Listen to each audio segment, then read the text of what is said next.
Hey, buddy. So, there's been a little update on something. Not an update, actually. I should say more a new story. And I skipped those related to these events. We'll get into it, but first, let's go through the other stuff. Because, the seeds get planted and then we get a tree eventually. Just like today, later on. There was seeds planted before, but I did not investigate it, and and now I regret it because it grew up. It grew into a tree. So let's get into one of those seeds for now. We go all the way to British Columbia, and you see the commonalities of things that are happening inside of Canada. Worries in Surrey after rounds being let off on a specific cafe, for the third time this year. Doesn't that sound familiar? Doesn't that sound a lot like Montreal? Isn't it funny that it's becoming a Canadian thing? And the audacity, the brazen cojones that these people have to no they no shame at all to be doing this. It's one thing to do it one time, but then it's like three times in the same cafe in a year. It's like not worried about it at all. And that's the advantage and disadvantage of living in a place like Canada. You're so free, as they say. Not really free, but the stupid stuff is practically free.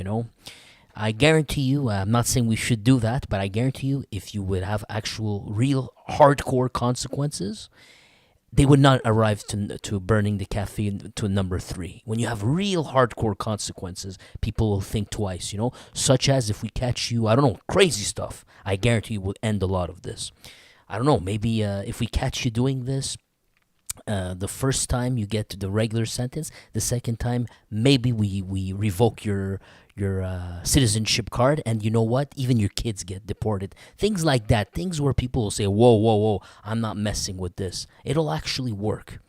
But here you have it. Another Caps Cafe in Surrey, British Columbia, set on fire. Or another third time on this, and the local business community, whatever the authorities, they're very discouraged. It says here, very discouraged that this stuff would be happening. And I did not read this article. It's just that when I saw Surrey and a cafe, and I see the sheer brazenness of doing this three times, I'll be honest with you, I sort of assumed this has something to do with the string of extortions, in some of them happening in Ontario as well, some of them in British Columbia, and these are these Singh or Indian, I don't know what you call Sikh mafias, or Punjab mafias, that basically they got so many of their family members living in Canada, and they have children, and then they all come move here. There's some parts of Canada that basically looks like it's run by another country. No diss to them, but it's like it's becoming overboard, in a lot of places. But with that, when you have too much concentration, you also gonna bring in a lot of the seedier elements, and then things like this are gonna eventually happen. You're bringing the underworld with you, and they're so comfortable, they're so entrenched. They have even people to extort. They'll extort each other. Let's read this.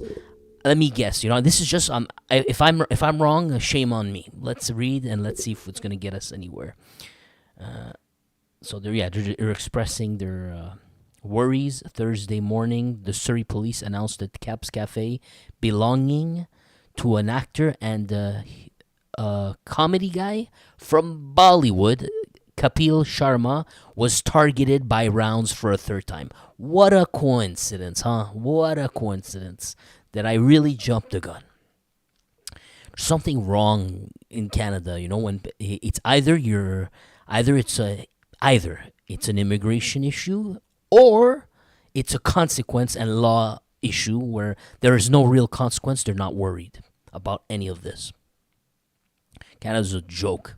They'll release PDF people real quick. Unbelievable. They'll release them back into the community. They'll have arsonists. All these guys who've been doing this 10, 20 times with a huge rap sheet. In I think it was in Quebec or in Montreal. This poor lady got killed by her ex-boyfriend. The guy has a rap sheet of like 20 years of abusing women, 20 freaking years of violence. And they still releasing him over and over again. Finally, she got killed. It's so obviously dumb how things are run in Canada. I just can't wrap my head around this. How obvious it is. They can't figure this little tiny stuff out that's so easy, simple. Yet you wonder why they're not fixing the healthcare system for decades and decades. In fact, they do the opposite. Instead of helping our nurses or helping the situation in hospital, they're burning out. Instead of helping that, they have the brilliant idea of doing the complete opposite, bringing in more people to burden even more. But anyways, there you go. Continues. We're going to be having a lot of these. This is not going to get any better. None of this is going to get any better. If the situation with hospitals and all that has not gotten better in decades and decades, what makes you think something like this they're going to even be able to resolve? It's like the answer's obvious, but they cannot do anything that's absolutely what needs to be done. It's all for show. They'll do everything. They'll dance around the subject. They'll tiptoe around everything because everyone's politically got to be correct and got to sound good and etc. etc. You can't offend anybody. So I promise you, what you see here is going to be on repeat over and over and over again. And I don't know where it's going to lead. I'm not smart enough. But what do we got here? So it's more Indo-Canadian gangsters extorting people from their own community here. And sending money back home, and they'll have a never-ending fresh supply of soldiers too. Doesn't matter how many of them you arrest, they're getting an injection full of people from there coming in, and they'll always get a fresh supply. It'll continue like this, and the consequences are not there to discourage anybody. Canada's the best place to be for crime. But I can't blame them. The politicians don't really help improve the lives of regular people, only of the multimillionaires. Let's keep going. Criminal fire of vehicle in Quebec. All right, so another fire, this time of a vehicle. We won't get more info than this, except it's midnight 55, and it's not one of our favorite cities where we see those fires. It's going to be mysterious. No more info than that. I just got Cap Rouge. All right, next one. Attempted murder. A home crippled with rounds in Saint-Nicolas. The suspects have fled. So here we have a property. Doesn't look like a cheap home. Looks like a pretty expensive home, big one. Not the basic ones that you get when you're starting out in life. Lévis, police of Lévis, were in the red zone. So they came and they shot up someone's house in the red zone. That should spark bells right there. But they're not giving me any names. No names. I see that the owner of this place seems to have a camera, right? Maybe the cops are going to get footage from that. And I don't see any pictures of that footage, so they didn't publish anything for us to see. Is this a mistake on the person? The authorities are not excluding that theory that this could have been a mistaken place. They got the wrong home, but they clearly did want to commit something like this. It's just if it's either the wrong home or it is actually the right house. But the police are telling us, this is a quote, that it's probably a mistake on the person. So it's the wrong person, wrong home. All right. So far, so good, but eventually, who knows, maybe we get something out of this. Next one, now we get into the big, heavier stories. Do you remember this man right here? Came up in our articles a few years ago. Fauzi Harmali, I would never remember his name. But what I do recall about that story was he was wanted, or his name came up in the part of the murder death of Arsène Monpoint. That's what I remember. Not saying that he did it. In fact, what's really funny about Arsène Monpoint's death is there's so many names. They never say who did it, but they keep insinuating a new person is involved. And I'm telling you, this is not the one name that came up that they're saying is involved. It's almost half the underworld seems to be involved by the sheer amount of the people that they named from every single faction, bro. Every single faction that you can imagine, they were named as they were involved. So at this point, I'm totally confused out of that. They never were clear who did it. But let's look at this one. So he was one of them, and I do recall that he was out of prison for a while. May have been wanted. The cops were looking for him. He was hiding, maybe at a girlfriend's home. They came in. I think they broke a window. He escaped from the back, something along those lines. But I do know he's part of a prison gang. Initially, when we did not have much info, the prison gang we all assumed was Arab Power. Then later on, we found out it was more complicated than that. It wasn't just Arab Power. There was another gang, and he was the leader of that other gang.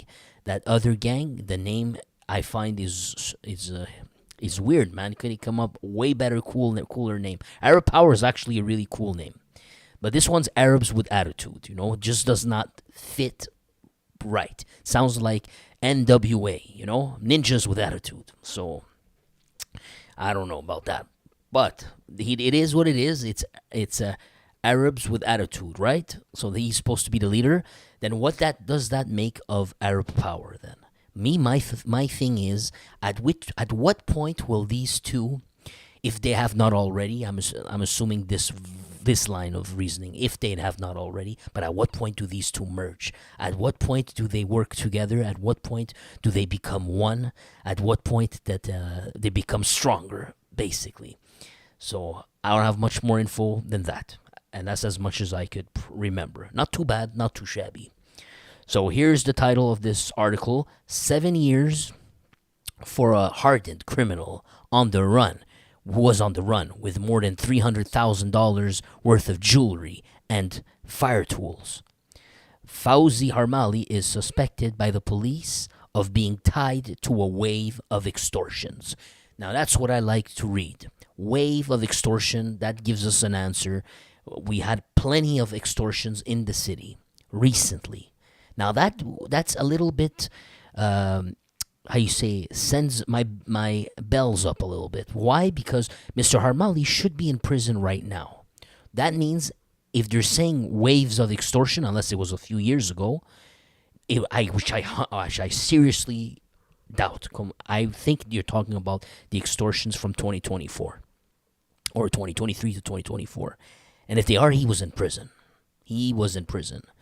The last one, they said the waves of extortions were from Arab Power and the leader of Arab Power, who was also in prison. So this would be two cases, same year, two different gangs, so to speak, different gangs. I have a hard time. For me, because I don't have any information. For me, in my mind, it's almost the same gang. Maybe it comes off as a little bit racist. I hope not. But to me, it sounds like it was the same gang. They're working together. Something's just off for me. The two of them randomly, by their own, have no affiliation together. At the same time, Arabs decided they're gonna put places on fire and extort them at the same time in the same year. I don't know. That's just not. And they never talk to each other. They don't meet. They're not friends. I have a very hard time believing that trail of thought. Let's keep going. So here he is. What do we get here? Yeah, it's a story about $300,000 that they seized from him. But I'm looking for more details than that. The 33-year-old man got 6 years in the pen for infractions related to the fire tool and an investigation on the murder of Arsène Monpoint, the Blood guy, chief of the Bloods, or one of the factions of the Bloods, who was assassinated in the Native First Nations reserve pot shop or something like that. He was walking in, and then he was seated at the table with whatever. Some guy came in. That's it. He was seated, and some guy came in, and they shot up the place, and the guy got killed right there. So either someone followed him, or he was set up, and someone ambushed him, ready to go. But anyways, they're saying that Harmali got 6 years in the pen for a fire tool case, and that fire tool case was in link to this assassination investigation. Okay, got it. Now, he was liberated from the pen of Donnacona in August of 2023. Okay, so he was liberated in 2023. That's when I told you he was on the run and the cops were looking for him at a certain point. And I forgot to mention, I think when they stopped him, he was in a luxury vehicle. No, there's one, either he escaped from his house or they. No, I got it. I think they were trailing him too. Anyway, there's part of a story where they were trailing him in downtown and they were seeing he was in a. Like the guy has no job. He just got out of prison. He's driving a luxury vehicle and he seemed to be doing his runs. It's as if he was doing runs in downtown. You know what I mean? That's what they said. The cops, the investigation, what it looked like to them. Now let's keep going. There you go. That's okay. That's the reason. So he got released in 2023 August. Then in November, he didn't. I don't know if he wears an ankle bracelet or ankle monitor or whatever. Maybe he cut it off. I'm not sure of the details, but they're saying in November Harmali ignored his curfew, and he went on the run. So how would they know he ignored his curfew? Maybe something to do with I don't know. They checked up on him, or maybe the ankle monitor thing. I don't know. They don't really say. But what's for sure is he got released in August. Then that very November, he suddenly disappears. He's on the run now. But he was supposed to be monitored even if he was outside. Got it. The Canada way, he can be murder. By the way, he's suspected of another murder. I think they talked about a bar, inside of a bar for control, like a couple of years ago too. So this is the pattern in Canada. You can be committing multiple murders, come being released, until you could do it again, and you'll be released again, and you could just keep going. This is how it works in Canada, so which is pretty effed up if you ask me. But he throws his fire tool. Now, there you go. This is what I was telling you. Look, repeating stuff that we read a couple of years ago. Then, in the end of June, Harmali he was on the run, right? So November, he's on the run. They don't know where he's at. Now they're skipping from November to June, okay? Fast forward to June.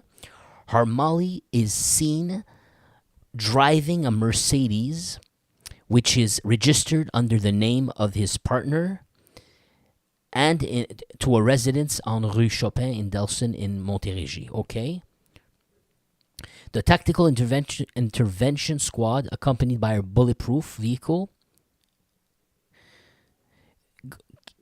basically cornered him. They cornered him. He tried to escape from the back of the garage while throwing his fire tool that had 15 units in them, or 15 shells on the side. He threw them away while he was trying to escape, it says.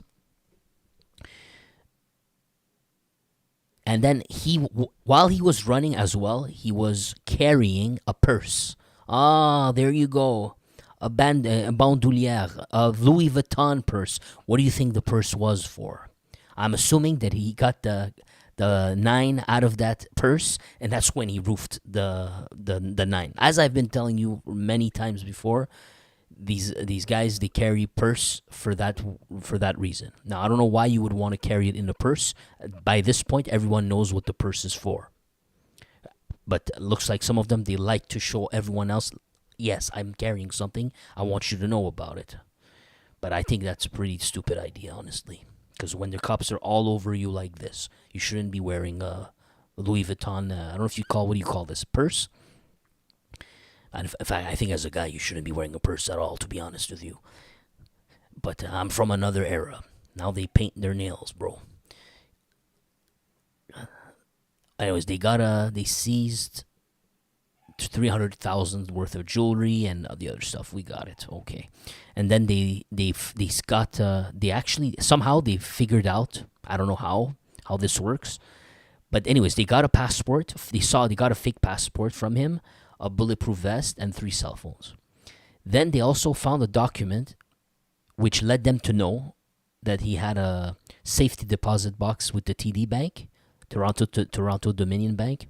They went to check that safety deposit box, and there was $84,400 in cash hidden inside of it.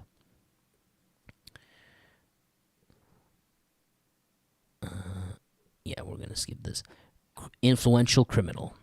Fauzi Armali would be control would it be in control of Arabs with attitude gang, says this newspaper.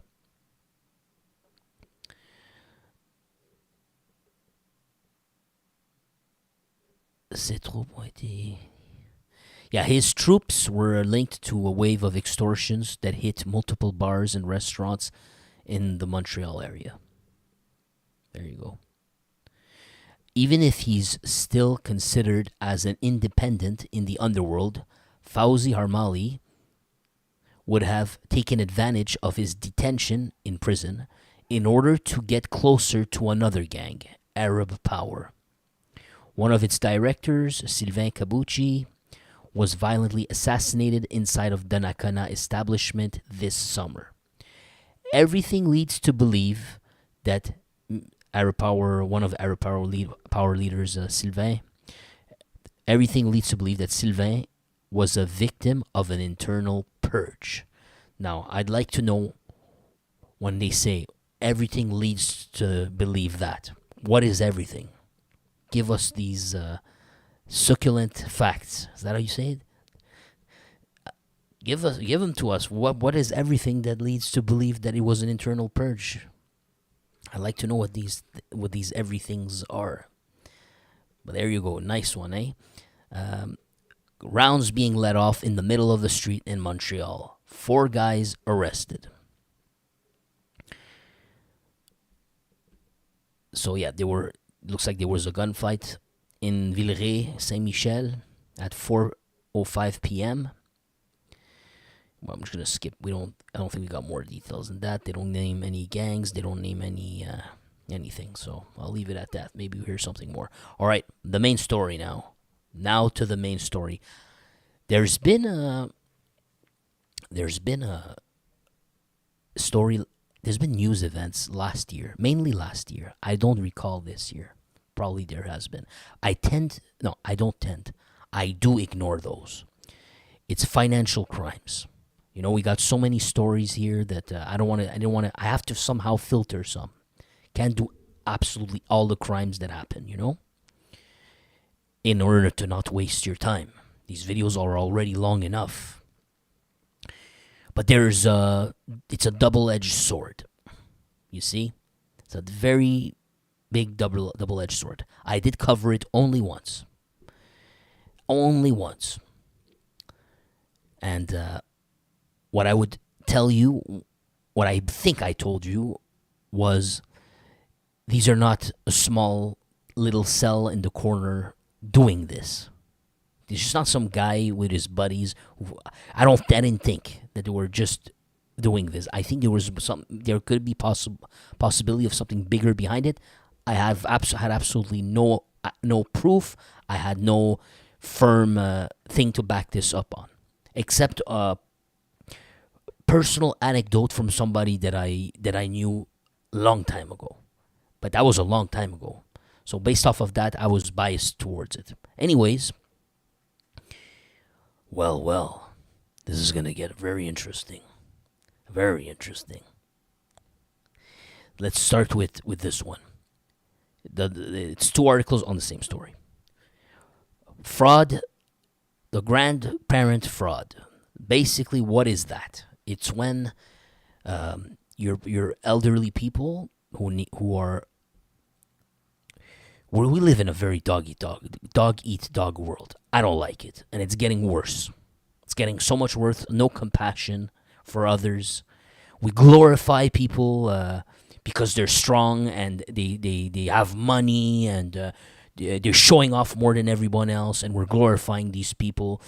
And someone else who's struggling in life, whatever, we point the finger at them, we blame them for it, and we tell them they're losers, and we treat them horribly. And I do think that sometimes you can see that manifest in society. You know, it's getting worse. It's getting worse and worse. Back then, there was some sort of a tendency of having a code of honor. Certain things you just don't do. You just do not do it, man. You don't do this. You don't do that. Nah, I'm good. I'm not going to do that. Well, if I'll be poor, all right, then I'll be poor. There's certain things you don't freaking do. while the grandparent fraud is one of them. The most what's the word, vulnerable people in society. These people can't even think farther than their nose. One day you're gonna be old too. It's gonna hit you too. And I sure hope as hell, or was that how you say, sure hope as hell, or hell, I sure hell as hope, whatever, that it doesn't happen to you when you're old and you can't see straight, you can't think straight, you can't hear straight, or it doesn't happen to your grandparents. God, it would have been funny if one of their minions actually frauded one of their own grandparents, you know. But I digress. So they pretend to be. They call an old guy. They pretend to be their grandson, and they tell him, "Grandpa, I didn't see you in years." "Yeah, it's me. It's Timothy. How are you, Grandpa?" The old senile guy can't even figure it out. He's like, oh, he's lonely. He's so happy. Finally, his son's calling him. Maybe he has dementia. Maybe he has something. And his son tells him, "Grandpa, I need your help. I need $20,000 by today. I absolutely need it. Or someone's gonna call him and say it's for your son. He's in prison. He needs 20,000. He needs it tonight. I'll send someone to your door to come pick it up. Have it ready." And poor grandma, she's like, she wants, before she leaves this earth, she wants to do one gentle, kind act of love for her grandson, because she might pass away any moment now. And so she takes whatever little bit she has, she opens the door, and this shark comes and appears in front of the door. And with no freaking shame, no pain inside of his heart, he takes that envelope from that poor little granny and smiles at her and tells her how much he loves her. And then he leaves with the car and he goes, and he's going to spend it with powder in his nose. He's going to spend it going to the club tonight, popping 2 bottles of Alizé. You gotta be joking. Now, this is a lot worse than I thought. That's bad enough. That's horrible enough. It's bad enough. But it's going to be even worse than I thought. Let's just start with reading this and you'll see what I'm telling you. Or maybe you already have an idea. All right. Numerous accused plead guilty of accusations of these disgusting crimes. David Anthony Di Rienzo, the head of the network of frauders, appears at the courthouse on Thursday. Here you go. Without expressing the least remorse, the chief of this network of scams, grandparent scams, leaves the audience at the courthouse while the Crown is reading testimonies, or heartbreaking testimonies, of old people whose lives were demolished by the hands of his men. Look, what you need to know. Many members of a network of fraudsters tied to the Montreal Mafia pled guilty Thursday to a series of criminal accusations of having ruined the lives of the elderly in America. The fraudsters would be calling the elderly Americans, pretending to be their sons or grandsons, and in need of exactly what I told you. They need urgent help. Oh, for a police arrest. I was making that one up, honestly. I heard about it before, but I didn't know about this is how they did it this time. Damn, man, it's the classic. David Anthony Di Rienzo has just pled guilty to a series of accusations for his participation in this fraud network.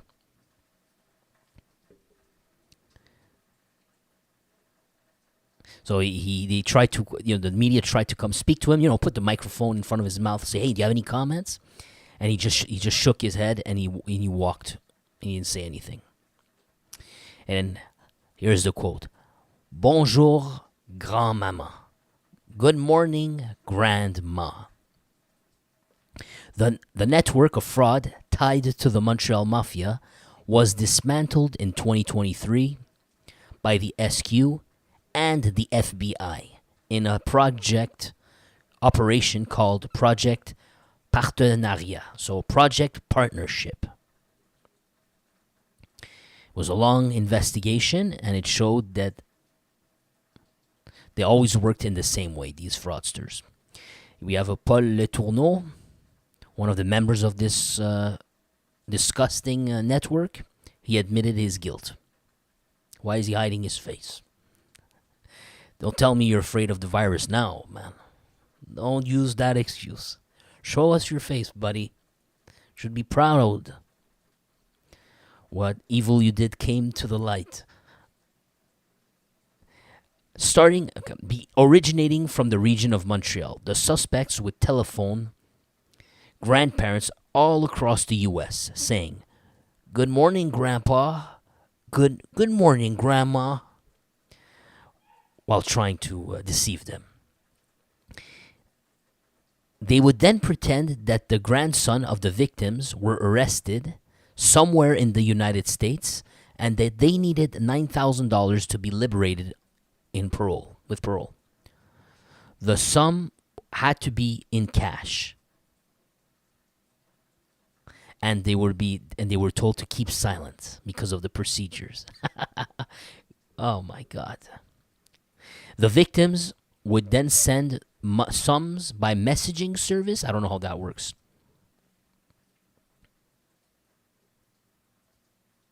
I have no idea what they're talking about. Then they're saying inside of a box that was recuperated by a team of accomplices. I have no clue what this means. Absolutely makes no sense.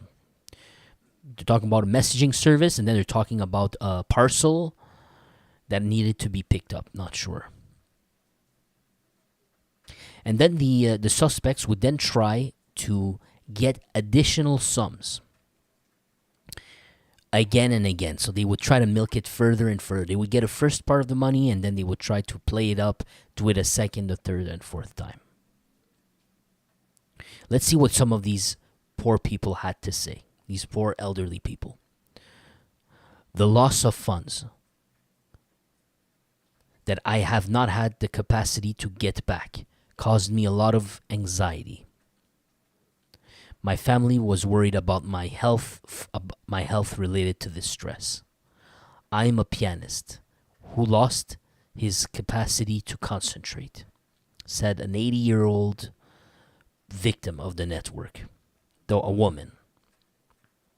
A woman says that she had received the scare. Wait just a sec.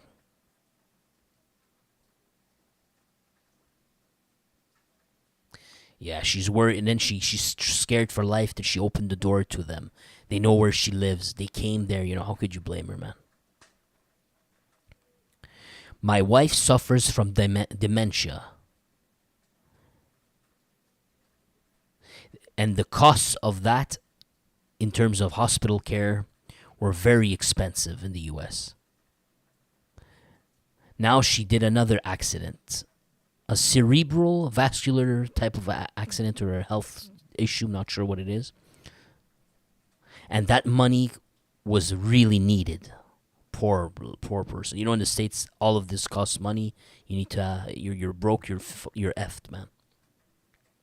Not only that, they picked American senior people to ruin their life at the very end of it, man.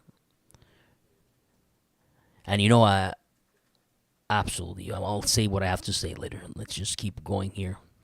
On a period of 6 months from October 2020 to March 2021, the investigators counted 1,750 cases of aged Americans who had contacts with the fraudsters.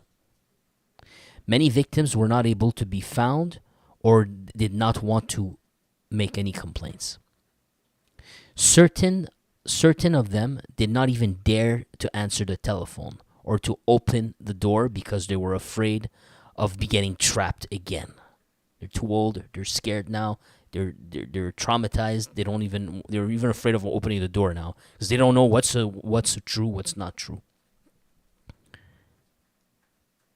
The total damage of all this is hard to evaluate, but they're saying that 200,000 was seized by the SQ and redistributed to the victims.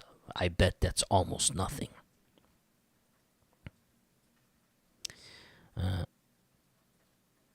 Luxurious life, thanks to the fruits of this crime. So they were living balling, man. They were living like ballers. Now, out of all the accused, only one of them had actually a job at that point. All the others were living uniquely from the fruits of the crimes, frauding these grandparents.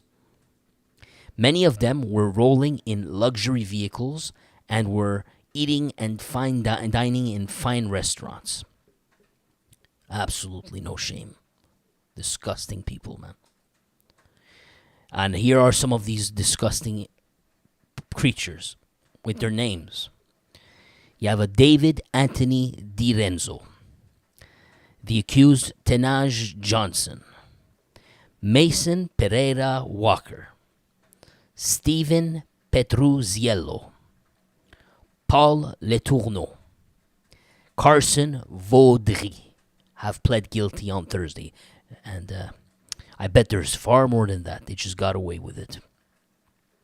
Another, Joshua Saroino, who's waiting for his process. For the murder, wow, I looked at Joshua Saroino.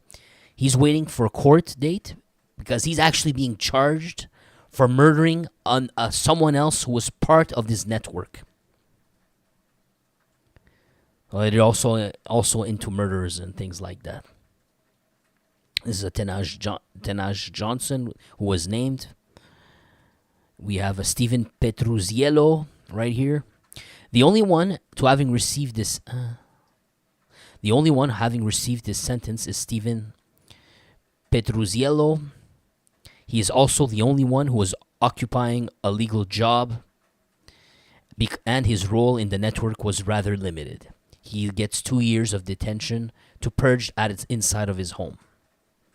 Okay, what kind of sentence is that?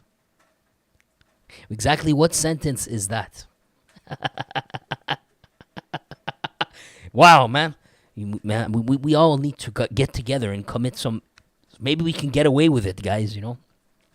Maybe we should all plan together a big hit on the bank, you know. I'm willing to do it as long as my sentence is I get to serve it at home. You guys, you gotta be kidding. And YouTube, I'm making a joke here, you know, for the algorithm not to punish me, man.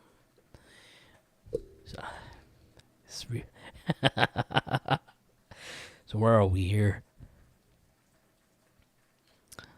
Yeah, I guess. What's the next one? Okay, the next one is still related to the story. It gets even more interesting now.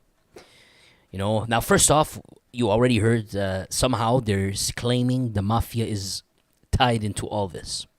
And that completely, if that's true, that completely destroys, once again, the other myth when I would keep hearing on my channel from comments once in a while.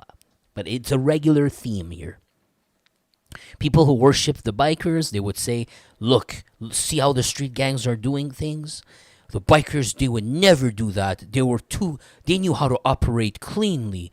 They had morals and values. And then recently I showed you, I didn't know, but we landed on it, that they're actually paying teens to go do complete missions for them. So that's out of the window. They're just as bad. And then it was the other one. It was the mafia. Oh, it was so much better when the mafia was in control, because the mafia, there's certain things they will do, certain things they will not do. They have a code of honor and things like that. I don't know about you, but frauding elderly people who have dementia, who are 80 years old, and doing the worst thing you can possibly do to a human being that needs that money before he dies. You take even that away from them. I think that's pretty despicable. So, I guess that takes out the honor from this side of the underworld too. There is no honor, and really shame. You know, shame on you guys, whoever you are, if you are in all this. Now let's see. fraud against grandparents. Comment la mafia s'est enrichie. So how the mafias got richer on the back of old people. Now, Jesse says there's good people on both sides. Now, maybe not, but I'll tell you something. If this plot has the name of anyone who's part of the leadership of the mafia, if the leadership is part of this, if it comes from the top to go fraud 80-year-old grandmothers, that pretty much tells you it's all it goes all the way down. If the leader's like that, he's in charge and he's willing to get his minions to do this, then I don't know about how good they can be. It would be there something else if it was low-hanging fruits doing it on their own. But the thing is, I cheated. I actually cheated. I did scan this article, so I'm not gonna sound smart. I'm not gonna play you guys.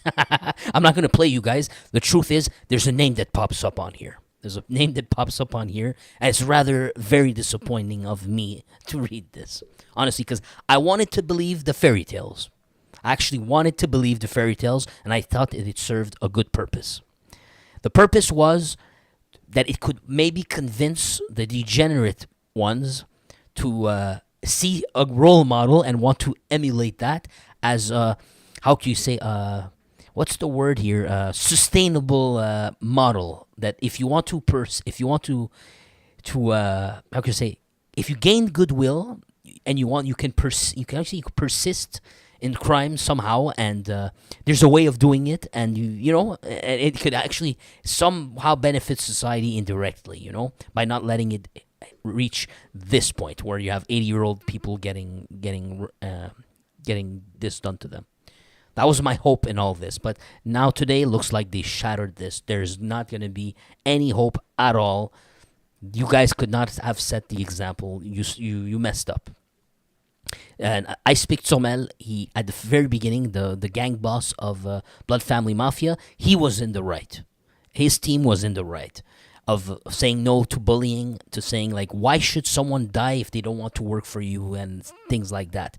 And and no one was contesting it, and they showed the way, and they were doing it, And it was really wild to see, He was liberating the slaves, but then he decided he took it one notch too far, and actually a couple of notches too far. He took it to the next level. He said, "I'm going to prove my case by bringing Mexico to Canada," and he started to filming the people he was kidnapping and doing these scenes, filming them and putting them online to scare people. And then that's where he went all the way in the wrong way. And after that, he made the Hells Angels look like they were good guys all along. And then we said, you know what? Maybe they were the good guys. This is some of the stuff they would never do. And then they were proven right when the Arab Power guys got the kid to go shoot their bunker, and the kid died or whatever. And then it was like, well, see, they were right all along. And then that article came out that the Hells Angels just literally got a teenager to go shoot up something. That was one of the articles that we read. You remember? So that threw that out of the window. And then there was the last hope, the Messiah right here, the Italians, that maybe they could rescue. And it had to come down to this. You had to ruin it for everybody, man. You could have been the knight shining armor for the underworld. No joke. Whoever is able to catch this ball the way I described it and run with it this way, you could have been a hero, and and it would have played in your favor, and everyone would have said, well, you know what? We need the lesser of evils. These guys are the best. Let's support these guys, But no. You actually went the other way as well. Decided we're going to fraud 80-year-old people. Really was not tough not to do this. You did not have to do this. You really didn't have to. Unbelievable. Okay, let's read, and let's see which famous... Oh, actually, the name's right there in front of the screen for you. We have Francesco Solicito in front of the funeral of his father, Rocco Solicito, in 2016. Okay. How the mafia enriches themselves on the back of the elderly. The Montreal Mafia has enriched itself outrageously in the last few years, thanks to fraud, the grandparent frauds that has expanded like cancer inside of the United States. I don't know what they're saying here. They're saying a big stream of diamonds imported from New York. What the hell? Okay, I'm just reading how it's written here. A stream of diamonds imported from New York has allowed to repatriate to Quebec the profits of the cruel racket, with the help of jewelry men, people who work in the jewelry business. I forgot the word. I don't know the word in English. The ones who make jewelry and sell jewelry. You know what I mean? So basically, they committed fraud, and then they laundered the money through jewels or something like that. They bring the jewels here. According to documents obtained by La Presse, it demonstrate for the first time the ramifications of this network.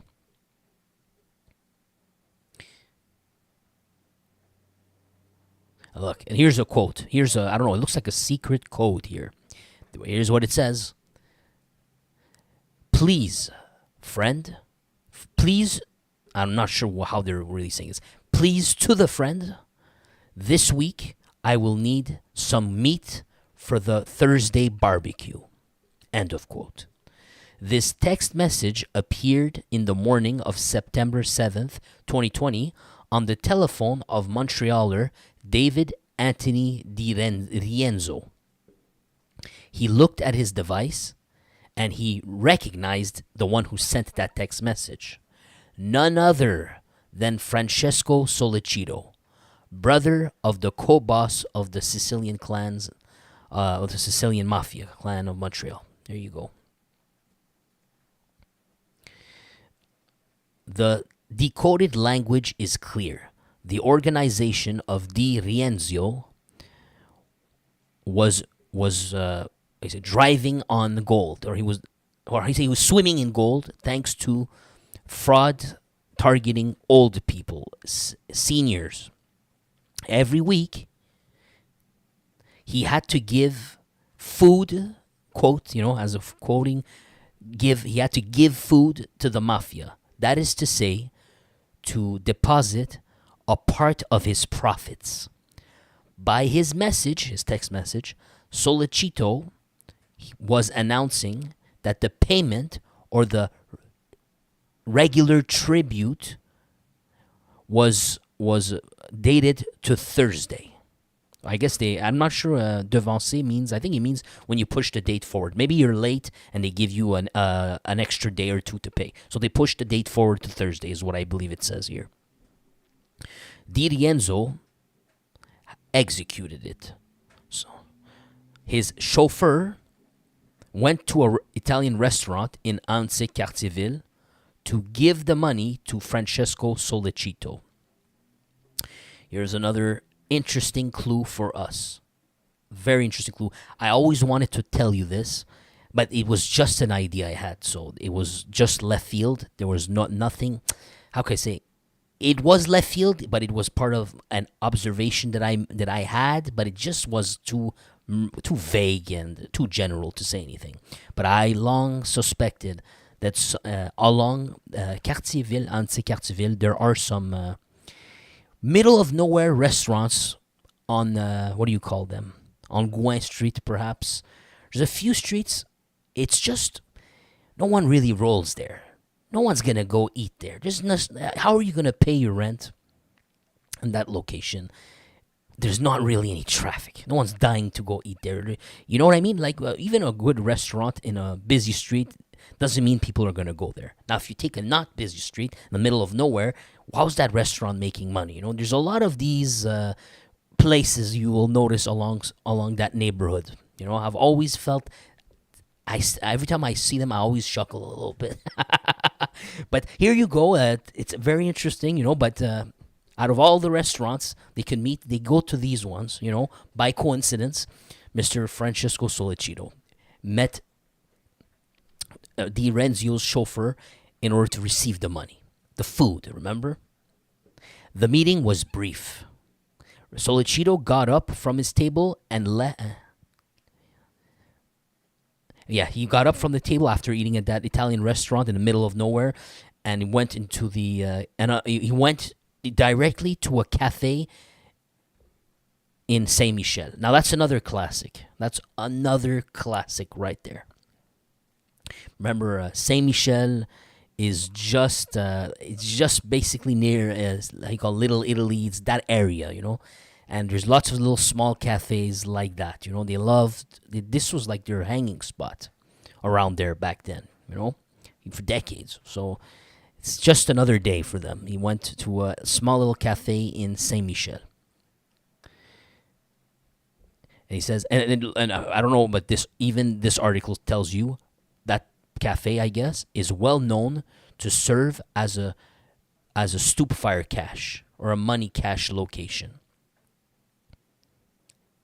He got into that restaurant holding the money in his hands. Like, you bundled the money together with a plastic or elastic, that type of like form. So he had the money in his hands in that form as he's walking in. The cops must have observed him or something like that.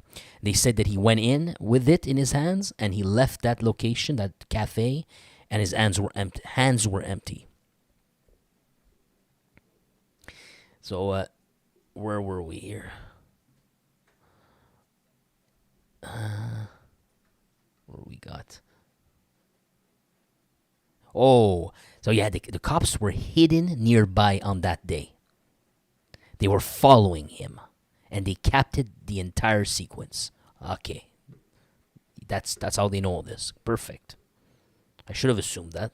There's no other way to be able to describe the scene that way, unless they took cameras, cassette cameras, and played them after the fact. Anyways, continuing here. The title here says, "A Murder as the Starting Point." Last week, in the courthouse, Di Rienzo and his team, the people that work under him, pled guilty of a series of criminal accusations for their participation in a grandparent fraud. Yep. They were all arrested in 2023. We know that. Whoa, look at this, might get juicy. La Presse was able to consult hundreds of pages of court documents deposed in front of the tribunals, Canadian tribunals, and Americans, in link with this investigation. The proof reveals that a colossal sum was in play, and also the number of people who were involved in it for their parts of the profit. Mobsters, money launderers, facilitators. Many people were benefiting from the fruits of this crime without having to dirty their hands or participate directly into the frauds. The majority of them had not even been accused, as I told you. I was just guessing. Now, it is a murder that first launched the police on their trails of this network. Now, remember, they got arrested in 2023, right? Just remember that, 2023. Because now, he's saying, it was on the 10th of May, 2019, 4 years earlier, Eric Francis de Souza, 24 years old at the time, was killed in a restaurant in the Dix 30 neighborhood. The police quickly realized that the victim, as well as his friends who were seated with him at the table, were implicated in frauds targeting seniors. De Souza had fallen out of grace with the group before being coldly executed. So I'm seeing a picture here. This is probably one part of that team of the people, and some of them are not even accused as they were stating.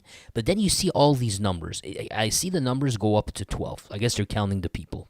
It's 12 people. Note they're all blue except one. Could that be D'Souza, number one here, in red? Let's go down. Yeah, there's a description. The group of fraudsters were reunited inside of a restaurant in Dix 30 when Eric Francis D'Souza was killed. That's interesting. That's a first for me to ever read something like this. So you have a meeting there. At least 12 people in that meeting. Maybe even more. Maybe there's another table. I don't know. But they're saying the group of fraudsters were reunited at the restaurant. So all 12 of them were reunited. And then, in front of all 12, number one gets killed. That's pretty bold. It's pretty bold. Did the 11 others know about it? Or they didn't? They had no clue and it was a surprise that it happened. Let's keep reading. I have no idea. Now, you can imagine that's probably the night he got killed. Because that's probably him, and that's why they got this footage. After the fact, they realized it, they got the surveillance camera. Let's just keep that in mind. Let's keep reading. Maybe we get answers. The SQ had then started to study the inner workings of the network, thanks to electronic surveillance and the collaboration of precious, confidential informants. David Anthony Di Renzo was leading several cells of fraudsters who were installing their call centers inside of homes or offices, I'm not sure. Oh, there you go. You got Airbnbs. Inside of Airbnbs within the greater Montreal region. Call centers. The network would pay a high price for lists of solicitation which had names, addresses, and telephone numbers, and the estimated revenue of the American citizens who were aged between 70 to 95 years old. So in other words, it was also sort of basing themselves as using strategies of telemarketers, targeting key demographics before they called to have a higher success chance. Crazy. They targeted by income and by age, mainly, and the address. Looks like they did want them to be in America. It looks like. Maybe not, but that's what I think. Because or else why didn't have any Canadians in there too? I don't know. Let's keep reading. Maybe we'll find out. They were using prepaid telephones and were always calling the United States in order to create a distance with the victims and to complicate the work of authorities. Okay, there you go. We got our answer. Makes sense. And they seem to be sure of this. Remember, this all went to court. This has nothing to do with the speculation of this newspaper writer, right? Sometimes, often we're reading, me and you, fires going on, things like that. That's up in the air a little bit. That's a lot. That's speculation. This is solved case. This went to court. They're getting convicted. There's evidence being presented in court, such as this right here. All right? We're good so far? Where were we? Yeah. The scenario is well known. The fraudsters pretend to be the grandson of the victim, said that they are being arrested and asking money in order to be liberated on parole. The accomplice, then they have an accomplice that pretends to be a police, a lawyer, or a judge, who he then takes over the next steps. He would ask the victim to send the money inside of a parcel, which will be sent by UPS or FedEx, undoubtedly because they want the tracking number. They want to keep their eyes on it to know when it's going to land. Okay, now it makes sense. Let's keep going. A cruel plot. So this is a cruel plot, underlined the federal judge, American Sean R. Delaney, in front of an audience. Wait a sec. Okay, this is all a quote. I'm just going to give you the. No, it's not all a quote. The quote ends here. But look at this. I'm a bit perplexed by this. The fraudsters were insulting, harassing, tormenting these vulnerable aged people. They even bombarded with calls an elderly woman, all the while knowing that she was assisting a funeral. And also they kept bombarding with calls another victim who was explaining to them that she was suffering from multiple sclerosis or something like that. I think that's what you translate this to. They suggested to her that she would refinance her mortgage from her home in order to make the payment. Absolutely heartless scumbags. The police, they were wiretapping the fraudsters, right?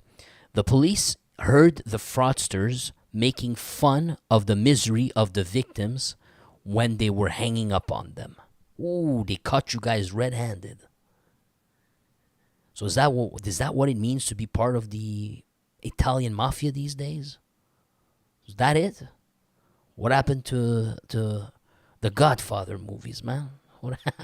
What happened?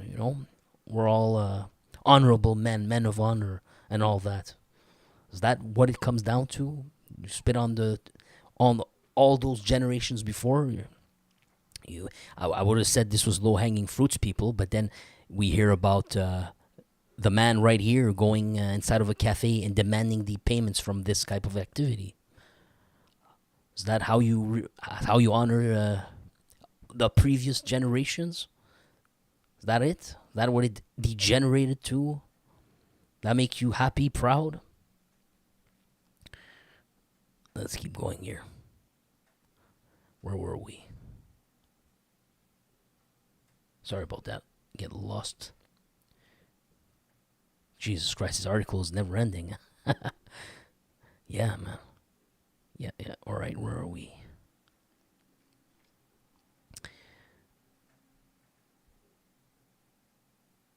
What the hell?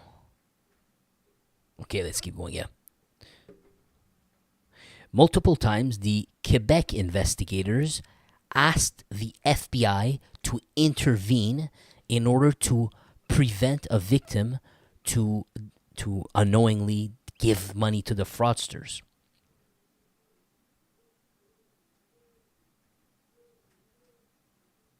Nice. And then these, I guess this is a quote from Quebec authorities. They said, "We did not allow any infractions to go through. There was going to be no question to this." So yeah, they cared. They had a heart. They heard. They didn't let the fraudsters go along. They didn't let it go along while they were listening and say, you know what, this is gonna progress our investigation. We're gonna catch them. Let this keep going. No, they did not allow it. As soon as they caught wind of any of this, they were listening to it. They prevented it. Because the well-being of these poor victims is more important, man. Okay, let's keep going. So David Anthony DiRenzio pretended or claimed to control 30 teams that were charged with collecting money across the United States. Basically young wolves who were hungry to make money, who were marauding across the country, and who were getting paid the transportation and lodging costs.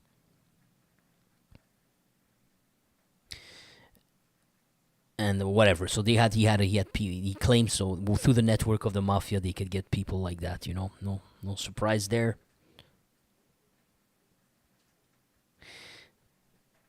Yeah, anyways, he's just talking about how the scam worked a little bit. We're good. We can skip that part. This part's what we want to learn about. So jewelry makers to launder money. The the scope of the money, or the amount of the money that were stolen is hard to say. Yeah, we already know that they said that, but they said that the network operated for 5 years. By the what? No, yeah, it's that by the time this network was discovered, it had already operated for 5 years. One thing's for certain: there was a lot of money flowing.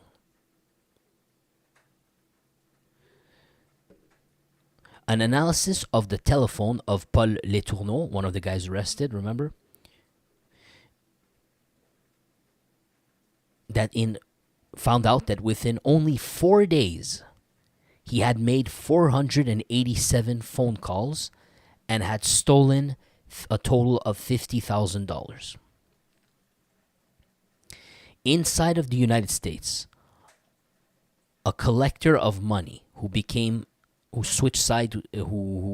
informant, estimates that his team alone collected 30 to 100 packets of money per week. So you remember they would lie to they would scam the old person. The old person, they would tell him, you need to put the money inside of an envelope, inside of this box, and ship it by UPS with the tracking number. Remember that?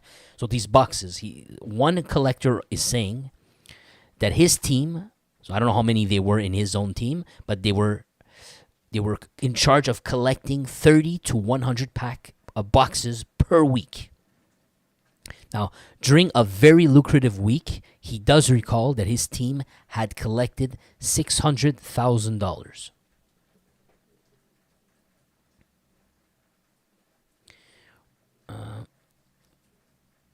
Where are we? Yeah, and see, this is the interesting part. It's crossing the border with this amount of money, cash, would have definitely attracted the attention of the authorities. So the fraudsters used another method of laundering their money. The funds, they're stealing money from Americans. So I guess they were not. So when they were frauding these grandparents would put money inside of these boxes. Then they would ship it to an address. Obviously, that address was not Canada. The way they're making it sound in this article, they were giving them an American address. So that money they would not risk shipping it overseas like that. They would rather they would make the grandparents ship it to an American address. Then these fraudsters had people go pick up these boxes. So that's the stage that we're at. So the boxes were collected inside of American soil. The problem is, how do you get this into Canada? That's where the leadership are living.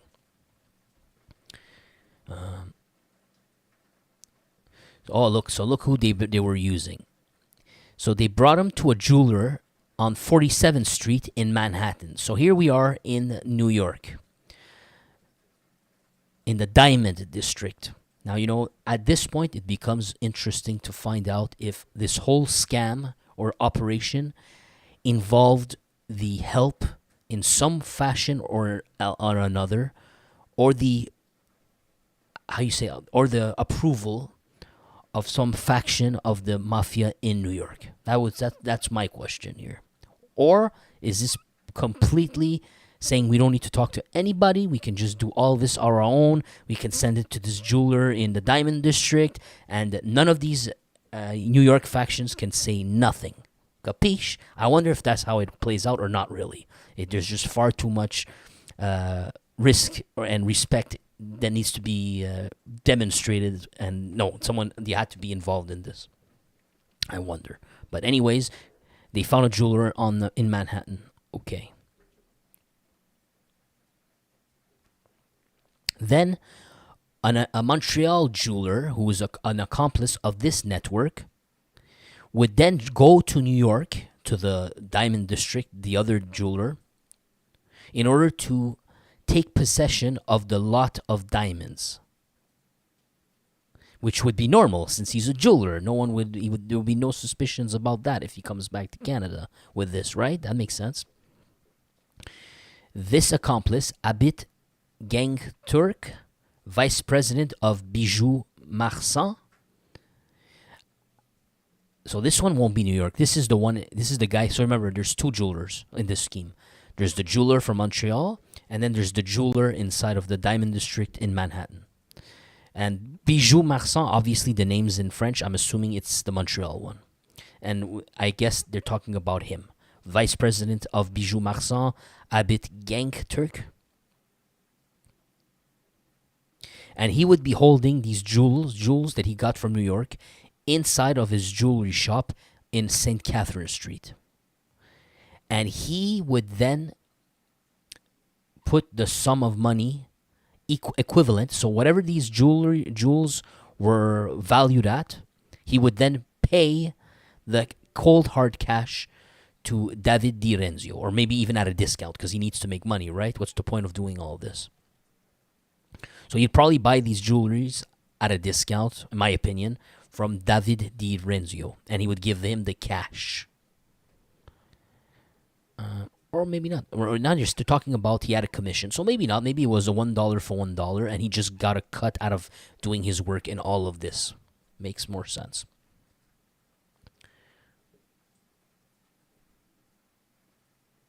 Yeah, that's it. This one, and by the way, St. Catherine is in the middle of downtown.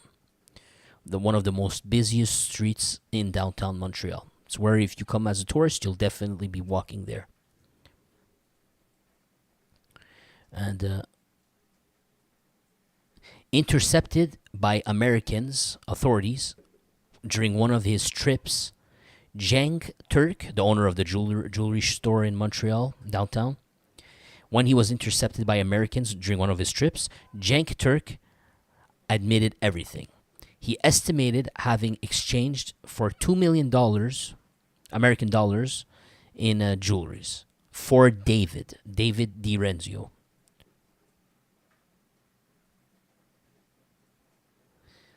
He then also admitted having collected directly $500,000 American dollars additional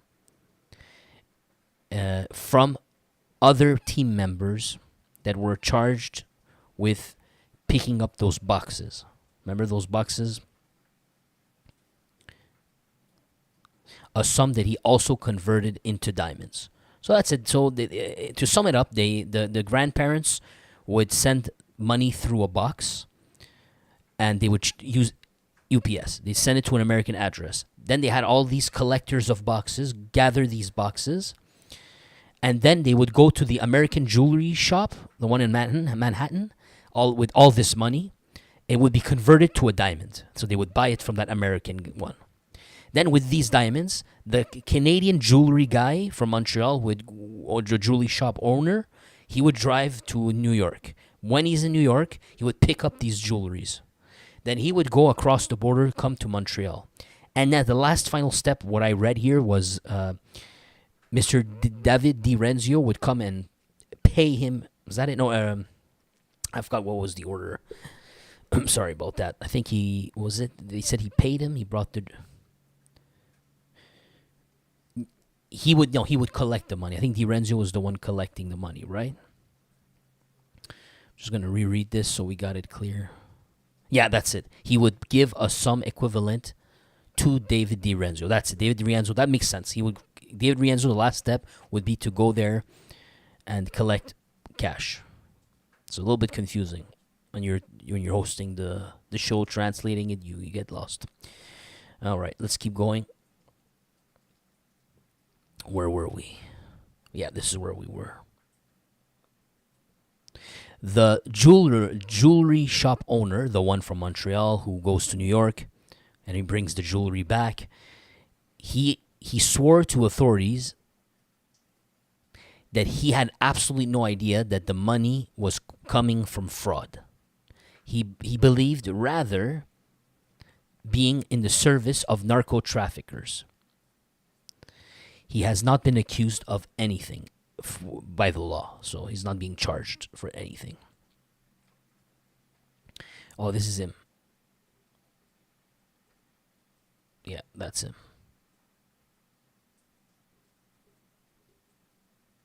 All right.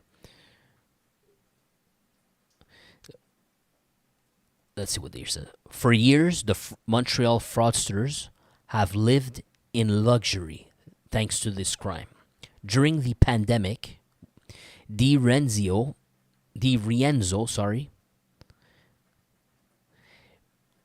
was receiving government money, emergency money. You know, the ones that are in place to help people who lost their job due to the pandemic. You remember that? Like, I forgot what amount it was. Was it 2,000 a month, 1,000 a month, whatever it was? You guys remember? So he was living in luxury, but of course he was like, I'm definitely gonna get this COVID-19 funds to my bank account too. David Anthony DiRenzio questioning his mother to see if the last check arrived. And he complains of having too much money in his bank account, noted a police officer who was listening to his calls. Funny, the mother was in on it too.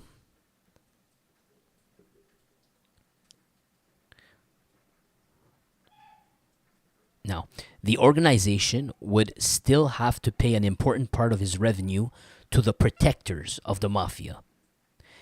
DiRenzio was in constant communication with Francesco Solicito, meeting him regularly with his accomplices. The police have even noticed that this last one, I guess you're talking about Solicito, was godfathering another organization that was active in the same type of fraud in parallel. So here you go. It was not only a one thing. Whatever we're reading about right now, this whole article, this was just half of the story in regards to this article, what it says. It says that Francesco Solicito, that the cops are saying that he was actually godfathering another network. There's another, so you can multiply whatever happening here, it's by 2. It's worse than you thought. All these people had to pay an important part of their profits to organized crime. It was the cost to work in the underworld. DiRenzio was registered by the police, was recorded by the police while he was explaining this principle to one of his partners. And here's a quote from DiRenzio wiretapped. If I collect $100,000 from a kid in Boston, for example, there is $50,000 that goes automatically to Solicito. End of quote. So DiRenzio affirms that if the people did not pay the tax, basically, they were risking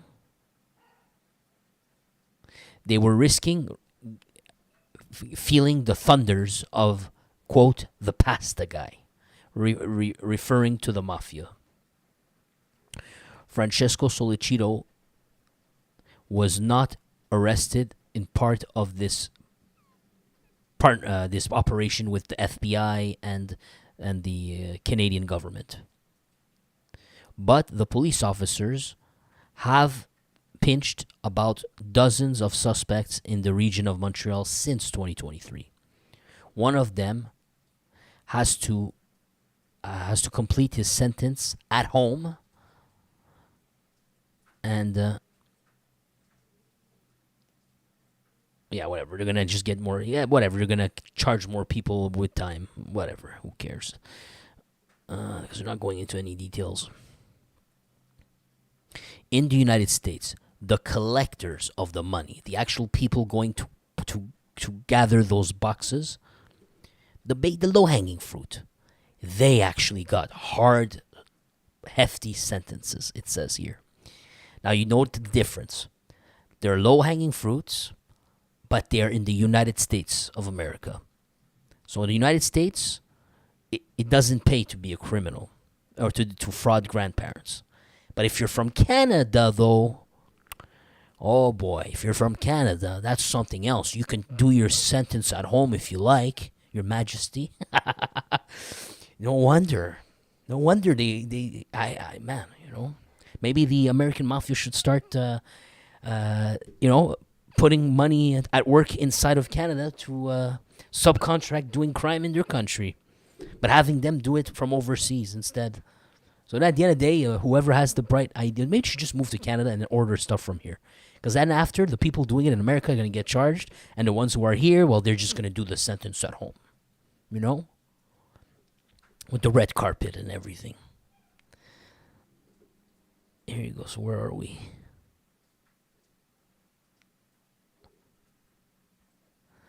Oh, yeah, man. Yeah, he lost the plot. He says, all of this just to say to the criminals, if you decide to go to America, we will find you. We will stop you and we'll translate you to justice. Well, not really. You can't translate anyone to justice if they're in Canada. Hardly real justice, anyways. Yeah, you'll translate to justice to people in America if they go there. Though if no, the Americans will translate them to justice. People here, something else. Crazy. You can unbelievable. So what do you think? This stuff is gonna stop? F no. This stuff is already probably continuing somewhere else, or just a little break for now, and they'll go back to doing it again. But it was just too profitable. And yeah, they say. You know what they say? There's like 3 or 4 things that ruins a man, makes him do something horrible, or was it? I forget, something like that. But it was trying to please women, getting into debt, and alcohol or superfires. These three things are the killers of men. You fall for one of these three, you can do a lot of damage to your life or to others. If you take it too far, I'm sure you can have a drink once in a while, and or you know what I mean, or you can have a wife and it's all good. It's just when you take it too far, man. You take it too far. You're willing to do absolutely everything. Well, there you go. You're gonna be you want to live in luxury, and you don't care if you ruin some other grandmother's life, some other person's parents. Well, with yours, if someone did that to yours, it would be an issue though. If we took each one of their grandparents and we frauded them, how would they feel? What about Mr. Solicito? What about someone frauded his grandmother? Would he mind? Someone calls Italians or his grandmother in Italy and frauded her. What do we feel? He feel good about that? He'd be totally fine with that. But somehow it's okay if you fraud an 80-year-old person that's not your grandmother. Something's wrong with people, man. You shouldn't be able to want to be doing absolutely everything for money. There's got to be limits in life, Or what kind of world will you leave if everyone's adopting your begins to adopt more and more your way of life, your way of thinking? Money is everything. Well, what world will you live your grandchildren? It'll be just worse than when you had it. Gets worse and worse and worse. Look at our values today compared to 100 years ago. Just look at the values. Only someone who wants to lie to themselves will say it's gotten so much better. Maybe quality of life got better because of technology some ways, but values have not gotten better. If you look at the way people are treating each other, people are not individualistic to the maximum, etc. You could just see it all around you. But what are you gonna do? You're gonna leave. You're gonna making it. You could sleep at night, frauding an 80-year-old poor lady. You can, as long as you can drive. What do you call it? Range Rover. That's all that matters to you, and you can show off to people. That's way more important than that old grandmother dying, not being able to pay for her surgery. That's way more important. You showing off. Then you're gonna leave the world. You say it's fine, but you're gonna leave the world like that. And your great grandson is gonna be in a more degenerate world. Your great granddaughter, you're gonna leave that world to them. You're totally okay with that. I'm gonna leave them a more effed up place in the future. Everyone's gonna get worse, like you. Think about it, man. Don't just think about yourself or like an animal. Think about more than that. It's not only about what you're eating and what you're drinking and how comfortable your pillow is, man.